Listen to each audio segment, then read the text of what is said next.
Myrto Uzuni dhe Nedim Bajrami u aktivizuan dje në minutën e 60 duke marrë respektivisht vendin e Armando Brojës dhe Qazim Laçit.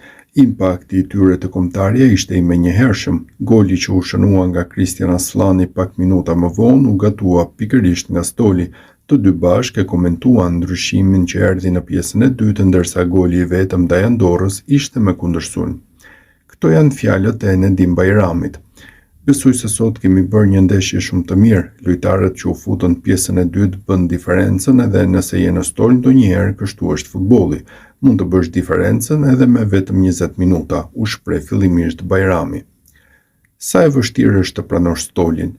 Besoj se çdo lojtar do të luajë, futbollin ne e duam, është e vështirë, por futbolli është moment, 10 apo 20 minuta mund të bësh diferencën. Sot e pam në fushë, morëm 3 pikët në rrugën tonë për botror. Ndërsa këto janë fjalët e Myrto Uzunit.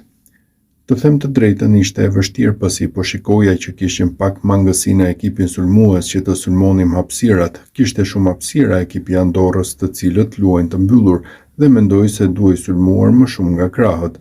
Kjo ishte finale për ne, por jemi shumë të kënaqur për këto 3 pikë. Tani të gëzojmë për të gjithë shqiptarët që e kanë pritur për gjithë këto vite këtë moment, u shpreh Uzuni.